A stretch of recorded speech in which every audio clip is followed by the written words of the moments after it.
Hello CSC 102 class, this is WD08 Part 1, and it actually follows up after Part A, which went over kind of the overview of the PDF and also extracting the file. So this video will pick up from an older video where we started to insert the images into the file. So you may see a WD10 file and the folder may look a little different, but it's basically the same operations. And there's side stripe, and it should go in the right place. It should actually be perfect. But one thing you want to do, if you see this in Word 2013, click on here and make sure that you're doing in front of text, that you put this in front of text, because that way you'll be able to drag these things around. Okay, so that's the first thing I'm putting on there, and then you could close this up. And the next thing I'm going to do is I'm going to put that small picture right over top of it. So I'm also going to do Insert, Picture, and I'm going to take that side photo and insert it. Now if it's stuck behind here and you can't move it, what you can do is just click on this thing again, and for whatever reason, if you don't see this icon, if you don't see that icon, just go over here to text wrap, and you can also do this and just do in front of text, and then that way you'll be able to move it around. Now you can see this is a little bit smaller, and again I'll look at my sample. Here's my sample. You can see it's a little bit up that last little rainbow thing there. So I'll go back here, and to scale it, just grab it on the corner. Don't grab the sides, or you don't want to distort it. You want to grab on the corner and go in kind of a 45-degree angle. Like if you're going to make it larger, you would do that. You want to go in a 45-degree angle when you're scaling it. So I'm going to try to get it about the same width as that, and that looks okay, so I'm already done with that. And then down here, there's also going to be a logo down here at the bottom. And by the way, if you don't see your rulers, make sure that you go View and then turn on rulers. Make sure that's checked if you're not seeing rulers. Okay, and the next thing, I'm going to bring in my last one. And you know what, I could even do this first. Before I do that, I'm going to go back to Insert, and I'm going to go to Insert Shapes. And I'm just going to choose a rectangle. And what I'm going to do is I'm going to draw a rectangle. And here's my rectangle. Okay, and I'm going to make sure that it has a fill of black. And then I could go over here. You see where the size is here? I'm going to take it down to about 0.25. And you could highlight that and put in 0.25. It's about a 1/4 inch high, and it should be about 7.5 wide. And you should be able to move it around. You should see these like little green bars when you move it around. They'll kind of snap to the edge. I'm going to snap this right to the bottom of here. And that's just my black rectangle. Again, I went to Insert Pictures, and for this one I used Insert Shapes. And I just used a rectangle, and I drew a rectangle, and I just changed the fill. I don't think there's a stroke on here. If there is, you wouldn't even be able to see it anyway. So, all right, last image I'm going to bring in. I'm going to go Insert Pictures. I'm going to bring in my Mass Mutual logo, and I'll insert that. And you can see same thing happen there. You could go on here, or I could just go to Text Wrap and say in front of text. And then I could grab that logo. It's a PNG file, so it's transparent. So you can see things through it if you had to put it over top of a background or anything. I'm just going to drag it down here. And that's about where it's going to go. We're going to have some other text down here. So that's kind of started. That's our 3 images are in here, plus this rectangle.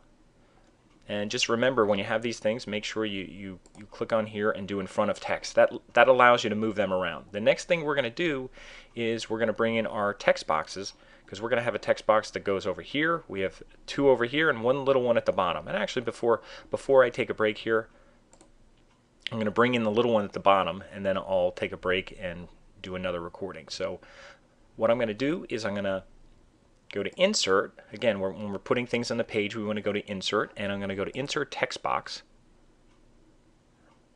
And I'll just use a simple text box over here to start. And there it is. And it puts a little kind of placeholder text in here. What I'm going to do with this is I'm going to bring it down. And these should be in front of text anyway. You should be able to drag these around. You shouldn't have any problem with these. These should float in the middle. Now, I'm going to bring this down to the bottom of the page so it kind of snaps to the bottom of the page. And I'm just going to make it smaller, and then I'm going to drag it out so it goes all the way across. And again, I could look at my sample here. It's going to be this little tiny copy at the bottom. It's very small. So I'm going to go back to the document that I'm working on. Now, before I do anything, let me paste this in first. I'm going to just click on there, and then I'll be able to paste right over this. I'm going to go to my Word document, and I'll do my first copy paste. I'll go to the bottom. I'll copy this information that's here. And I don't need, just be careful, try not to take all those returns. You may have problems if you have those returns. I'm going to try to highlight this. So put on your formatting marks or your show hide button so you can see the returns. And I don't want that last return. So I'm just going to copy, and you could do edit copy, or you could just do Control C on Windows. And I'll go back to my other document by going down here. And this is already highlighted. And I'm just going to do Control V and I'll paste it. Now everything isn't fitting into that box, but that's okay. What I'm going to do is I'll put my cursor in here, I'll do Control A. That highlights everything, even the stuff you don't see. And I'm going to go to my Home tab, and I'm going to make it Arial. We're going to try to use Arial because everybody has Arial. And I'm going to make it Arial 6 point. Now you might say, well, where's 6 point? Well, I'm going to make it 8 first, but then I'll highlight it and I'll type in 6. And that second line should go you know, a little more than halfway across. So that looks okay. Except the problem we have so far now is this thing has a, if I scroll down, you can see it has a border, and it even has like a margin, and it's not going to the bottom of the box. Well, we could fix that all in one shot. Just make sure that you click on this, click on the edge so you get that quad arrow.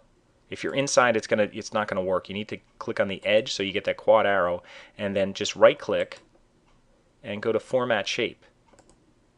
And it'll open up this little side panel here, and it's not the easiest thing to follow, but a couple things we're going to do here. Under Shape Options, they have Fill and Line. I'm not going to mess with Fill, it just has a white fill, I'll leave that for now, but I'm going to choose No Line, and that's going to get rid of the border. And then I'm going to go over here to Text Options. Actually, I could click here and go to Text Box, or you could have done Text Options and then clicked on Text Box, same thing. But you want to go to text you want to use this one with text options, and you want to turn off all the margins down to 0. And we'll be doing this with all the boxes, so get used to doing this. And also, just for this one, I'm going to change my vertical alignment to bottom so that it kind of bumps to the bottom here. That way I know that it's at the ½ inch mark at the bottom of the page. It doesn't matter how high this goes, but I know that it's kind of bordering against the bottom. And that's all I need to do there, the bottom. So I took off the line, so I made it no line, and I did that under Shape Options, Line, No Line, and then under Text Options, I turned the margins all to 0, and I made the vertical alignment bottom, and that's how I did the bottom part. So I only have a couple more things to do. I only have these two main areas here and this area on the side.